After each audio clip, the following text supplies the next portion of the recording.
terrible problem after all, and how nice it was to have one of those. When I passed our neighbor Sarah's yard, I couldn't help seeing what an amazing job her gardener had done. Sarah was a master gardener herself, but recently she'd gotten busy at work and had brought in some help, and even I could tell that a true artist was at work there. Maybe I could hire her gardener, I thought to myself, and then our yard would be as beautiful as hers. It would be healthy and lush and well taken care of, just the way I wanted to be myself. A few days later, I saw the mystery gardener in the flesh, the artist who'd wrought such a miracle transformation in my neighbor's yard, and it was kismet. Love at first sight. No, it wasn't the kind of love that causes you to question your marriage. It was the kind of love that causes you to question yourself. The kind that makes you want to be a better person. The kind that changes your life completely. His name was Giles Owita, and from the start, something flowered between us and around us. First he became my gardener, and then he became my friend. And while I knew from the moment I met him that he was someone special, truly, I didn't know the half of it. Chapter 1. Garden Angel. The well-tended yard and stately home of my neighbor, Sarah Driscoll, master gardener, slipped by on my right. I was so arrested by the view that for an instant it felt as if I were standing still and her 40-foot magnolia tree were moving backward. Then I saw him. He wore a navy work suit with bright white leather tennis shoes.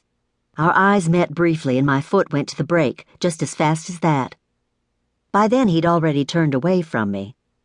I watched as he plunged his shovel into a mound of mulch that wasn't there when I had left home that morning. He gingerly eased the shovel out and balanced a small pyramid of shredded hardwood with what appeared to be a practiced hand. His build was slight and strong. I knew that Sarah's new gardener also worked with her at the garden shop where she was assistant manager. She'd said he was industrious and talented. As I continued down the hill and pulled into my driveway, I followed his reflection in my rearview mirror. I kept watching as he moved toward Sarah's boxwoods, where he let the mulch slide from his shovel into empty portions of the newly cut bed. He glanced down the hill in my direction as if curious himself, or else he was wondering why that lady with the unfortunate yard was staring at him. That caught me up short. I didn't want to be the white lady staring at the black stranger in the neighborhood. I'd encountered too many small-minded people like that over the years, and I had a horror of seeming like one of them. It was the second week of March, just after 5 o'clock, and I was 52 years old. Even now I can imagine recording those details in a mental journal, as if I already knew that this moment, the first time I laid eyes on Giles Owita, was something I'd always remember. It was within that sliver of awareness that I noticed the newly sprouting lime-green grass in Sarah's yard, and the fresh leaves on the maple trees that lined our neighborhood sidewalk. Some overhanging branches, not yet full and leafy green, curved in almost perfect symmetry above the stranger's head, and I was reminded of an abstract and imperfect halo.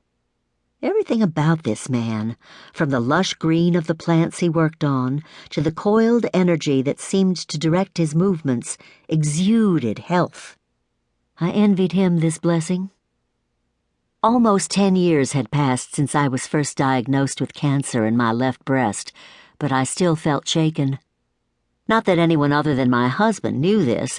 If you were a friend of mine in those days, you would have said, "She handled it so well, both the lumpectomy and the radiation. She went right on with her activities and didn't complain. Her faith was strengthened.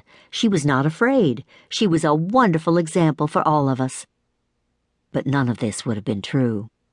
Secretly, I was an utter coward. I felt marked, doomed. I had been heartsick and consumed by fear. I worried then, and I have worried every day since then. I had spent too many hours in the past 10 years examining my body for bad omens. The sky was tinged with the lovely light blues and pinks of late afternoon. I parked in our driveway and walked toward our brick front porch, all the while thinking of luck and prayers.